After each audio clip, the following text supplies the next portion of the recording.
Creative কম্পিউটারের পক্ষ থেকে শুভেচ্ছা। প্রিয় শিক্ষার্থী, যারা ফটোশপে কাজ করেন তাদের জন্য আজকের এই টিউটোরিয়ালটি খুবই গুরুত্বপূর্ণ। লক্ষ্য করুন, আমি আমার ফটোশপ উইন্ডোতে দুইটা ডিজাইন এখানে অ্যাক্টিভ করে রেখেছি। যথারীতি এই ডিজাইনের ট্যাবটি হলো এটি লক্ষ্য করুন উজ্জ্বল হয়ে দেখাচ্ছে। তার মানে উজ্জ্বল হয়ে দেখানোর অর্থ হইল গিয়া যে এই যে ট্যাবটি এর অধীনে এই ডিজাইনটি রয়েছে। আমি যদি পরবর্তী ট্যাবে ক্লিক করি, লক্ষ্য করুন এখন এটি উজ্জ্বল হয়ে দেখাচ্ছে এবং এর অধীনে এই ডিজাইনটি দেখাচ্ছে।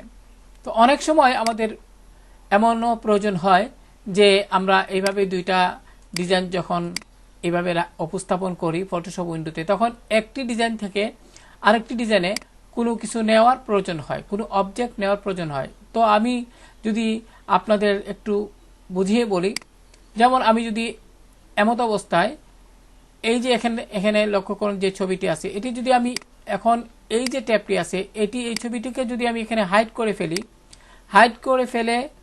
হাইড করার ফলে কিন্তু ছবিটি এখানে দেখা যাচ্ছে না। তো আমি যদি পরবর্তী ট্যাবে গিয়ে আমি এই ছবিটা যদি ওই ডিজাইনে ব্যবহার করতে চাই, তাহলে কিভাবে নিব? মাউস দিয়ে এখানে সিলেক্ট করে ছবির লেয়ারটি লক্ষ্য করুন এখানে সিলেক্ট আছে, ছবির লেয়ারটির উপর ক্লিক করে মাউস দিয়ে ড্র্যাগ করে যদি এখানে এভাবে যদি নেই, প্রিয় শিক্ষার্থী, এখন ছেড়ে দিলে কিন্তু ছবিটি এখানে চলে আসবে। তো এটা তো আমরা পারলাম, কিন্তু এটার আরেকটা পদ্ধতিতে কিভাবে আপনি আনতে পারেন আরো একটু সহজে। তো আমি এখানে কিবোর্ড থেকে কন্ট্রোল চেপে জেড প্রেস করলাম। তো আমি এখানে লক্ষ্য করুন এখানে আমি কন্ট্রোল চেপে জেড প্রেস করার দরকার নেই, প্রিয় শিক্ষার্থী, যেহেতু আমি ছবিটি ডিলিট করছিলাম না, আমি এটি ডিলিট করে দিই। এই ছবিটি আমি ডিলিট প্রেস করলাম। তো এখানে এই ছবিটি আমি এখানে আইকনে ক্লিক করে অ্যাক্টিভ করে ফেললাম। তো আমি বোঝানোর সুবিধার্থে মূলত আপনাদের দেখালাম। অর্থাৎ পাশাপাশি দুইটা ডিজাইন যদি থাকে, এক ডিজাইন থেকে অন্য আরেকটি ডিজাইনে আমাদের অনেক সময় অনেক কন্টেন্ট, ছবি, আইকন এগুলো নেওয়ার প্রয়োজন হয়।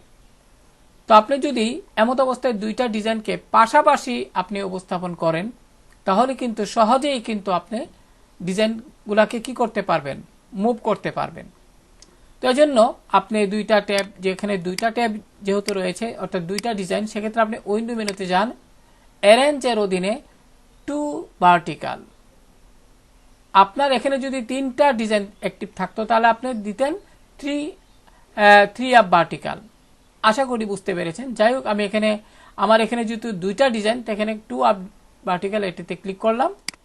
লক্ষ্য করুন দুইটা ডিজাইনই এখন পাশাপাশি ভাবে দেখা যাচ্ছে।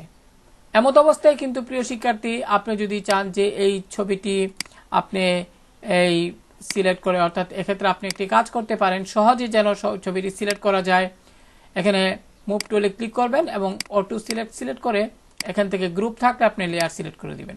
ফলে যে সুবিধাটা আপনি পাবেন, অর্থাৎ মুভ টুলে সিলেক্ট থাকা অবস্থায় আপনি এখানে এই ছবিটির উপর ক্লিক করলে কিন্তু এটি লেয়ার সিলেক্ট আছে। আপনি যদি এখানে আমি যদি এই লেখাটির উপর ক্লিক করি তাহলে এর লেয়ারটি সিলেক্ট হয়ে যাবে। আবার ছবির উপর যদি ক্লিক করি এর লেয়ারটি সিলেক্ট হয়ে যাবে। মূলত অটো সিলেক্ট এর চেকবক্সটি সিলেক্ট থাকার ফলে এবং এখান থেকে লেয়ার সিলেক্ট করার ফলে কিন্তু এই সুবিধাটা আমরা পাচ্ছি। যাই হোক প্রিয় শিক্ষার্থী, এবার আমরা সহজে কিন্তু আমরা এক ডিজাইন থেকে অন্য ডিজাইনে কন্টেন্টগুলো মুভ করতে পারবো। আমি যদি একটু বুঝিয়ে বলি, যেমন আমি এই ডিজাইনে এই ছবিটি চাচ্ছি না, তাহলে কি করবেন? এই ছবিটি আমি এখান থেকে ছবিটিকে আপাতত আমি এখানে হাইড করে ফেললাম। এবার আমি এখন এই ছবিটিকে যদি আমি এখানে মুভ টুল সিলেক্ট থাকা অবস্থায়, অটো সিলেক্ট, লেয়ার সিলেক্ট থাকা অবস্থায় যদি আমি মাউস দিয়ে ছবিটির উপর ক্লিক করে যদি এখানে এভাবে টেনে ছেড়ে দেই, তাহলে কিন্তু খুব সহজে কিন্তু ছবিটি চলে আসলো। তো কিন্তু এই যে নির্দেশনা, এটি আমাদের জন্য খুবই গুরুত্বপূর্ণ যারা ফটোশপে কাজ করে।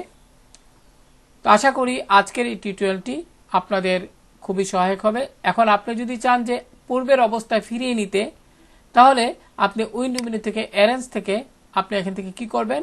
কনসোলিডেট অল টু ট্যাবস এখানে ক্লিক করুন, ফলে আগের অবস্থানে নিয়ে যাবে। এখন আপনি আলাদা ট্যাবে দুইটা ডিজাইন দেখতে পাবেন। তো আজকে এই পর্যন্ত, ভালো থাকুন, আল্লাহ হাফেজ।